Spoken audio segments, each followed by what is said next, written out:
रूस यूक्रेन जंग को 3 साल पूरे। जिनेवा वार्ता से जागी शांति की उम्मीद। युद्ध विराम की शर्तों पर जेलेंस्की ने लगाई मोहर। खेरसोन, जिपोरोजिया और डोनबास पर फंसा पेच। ट्रंप ने जेलेंस्की को दी कड़ी नसीहत। शांति के नए फॉर्मूले से जेलेंस्की की नींद उड़ी। रूस यूक्रेन जंग को 3 साल हो गए हैं। दुनिया आजिज़ हो चुकी है इन धमाकों से, तो खुद अमेरिकी राष्ट्रपति डोनाल्ड ट्रंप भी बार बार कह रहे हैं कि वो अगर उस समय राष्ट्रपति होते तो जंग नहीं होने देते। ट्रंप जंग रोकने की कोशिश में जुटे हैं, कभी जेलेंस्की को मनाते हैं, कभी धमकाते हैं, तो वहीं दूसरी तरफ रूसी राष्ट्रपति पुतिन के साथ भी मनोवैज्ञानिक जंग लड़ रहे हैं ताकि शांति का फार्मूला तय हो और शांति बहाल हो सके। अब बड़ी खबर यह है कि यूक्रेन ने संकेत दिया है कि वो युद्ध खत्म करने के लिए अमेरिका के तैयार किए गए प्रस्तावित शांति समझौते की रूपरेखा पर सहमत हो गया है। लेकिन कहानी यहीं खत्म नहीं होती, क्योंकि राष्ट्रपति जेलेंस्की साफ कह रहे हैं कि अभी भी कई बड़े मुद्दे अनसुलझे हैं। तो उधर रूस यूक्रेन युद्ध को खत्म करने की कोशिशों के बीच अमेरिका के राष्ट्रपति डोनाल्ड ट्रंप फिर सुर्खियों में हैं। ट्रंप ने बताया कि उनकी टीम पिछले हफ्ते से लगातार शांति योजना पर काम कर रही है और अमेरिका ने जो 28 बिंदुओं वाला प्रस्ताव तैयार किया है उसमें अब सिर्फ कुछ मुद्दों पर सहमति बननी बाकी है। इस योजना को आगे बढ़ाने के लिए ट्रंप ने अपने विशेष दूत स्टीव विटकॉफ को रूसी राष्ट्रपति व्लादिमीर पुतिन से बातचीत के लिए भेजा है। दूसरी ओर अमेरिका के शीर्ष सैन्य अधिकारी डैन डिस्क्रोल यूक्रेन के प्रतिनिधियों से लगातार संपर्क में हैं। ट्रंप का कहना है कि वे रूस और यूक्रेन के नेताओं से तभी मिलेंगे जब वार्ता अंतिम चरण में पहुंच जाएगी। ट्रंप की प्रस्तावित योजना रूस को कुछ राहत देती दिख रही है। इसमें कहा गया है कि यूक्रेन नाटो में शामिल न होने का वादा करे और अपनी सेना के आकार को सीमित करे। इसके बदले रूस कुछ सैन्य गतिविधियों को कम कर सकता है। यही वजह है कि कई विशेषज्ञ इस प्रस्ताव को यूक्रेन की संप्रभुता के लिए खतरनाक और रूस के पक्ष में झुकाव मान रहे हैं। यूक्रेन लगातार कहता रहा है कि वो रूस के कब्जे वाले इलाकों को वापस पाने के लिए नाटो यूरोपीय देशों की मदद चाहता है, जबकि ट्रंप मौजूदा स्थिति को वहीं रोककर लड़ाई खत्म करने की बात करते हैं, जिससे दोनों पक्षों की सोच में फर्क दिखाई देता है।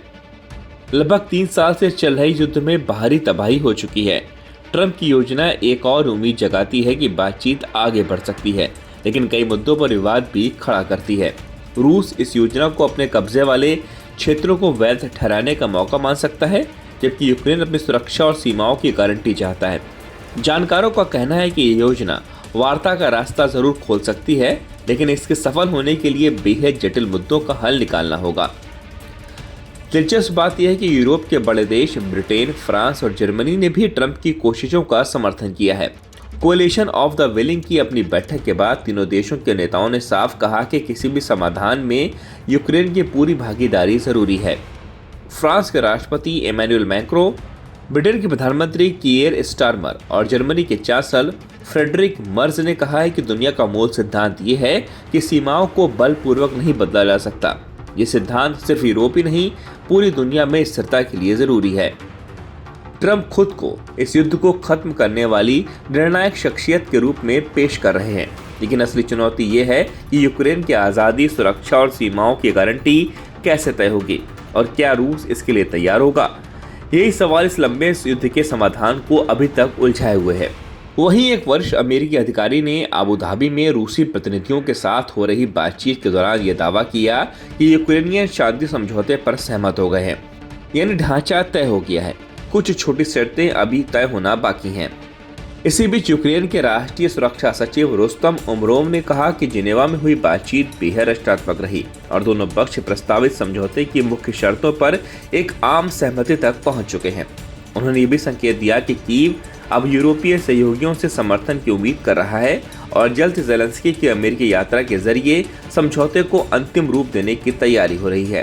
लेकिन खुद जेलेंस्की का बयान थोड़ा अलग तस्वीर दिखाता है। उनका कहना है कि जिनेवा वार्ता ने भले ठोस नतीजे दिए हों, लेकिन युद्ध खत्म करने के लिए अभी भी काफी काम बाकी है। इसका मतलब है कि यूक्रेन अभी अंतिम हस्ताक्षर की स्थिति में नहीं पहुंचा है।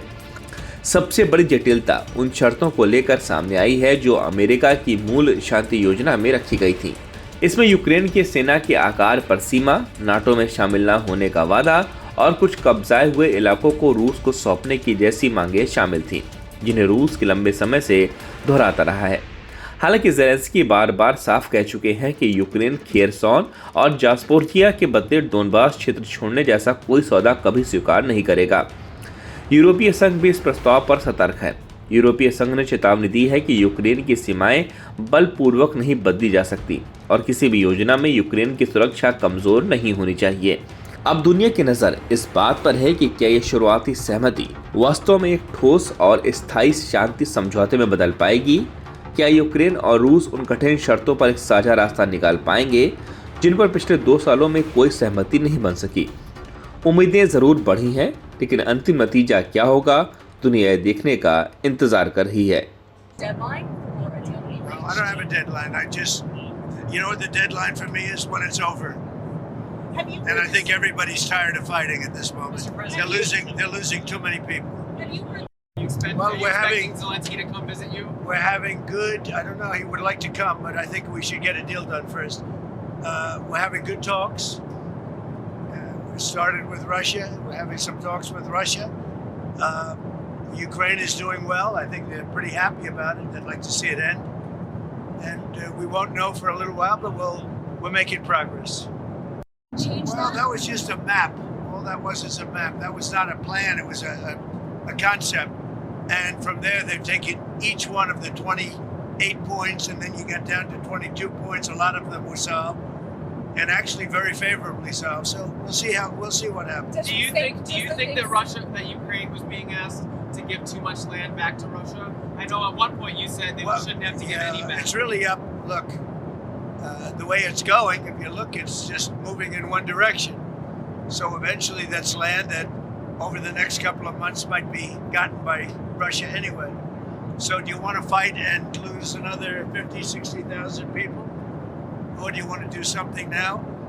In some cases, the land is going in the other direction. So they're negotiating. They're trying to get it done. You want to have a border. You can't have a border that goes through a highway or border that goes through the middle of a town. So that doesn't work. So it's a long, complicated process, and very, very sad because so many people have been killed. What's the next step? They're going to keep talking. They're talking to Russia now.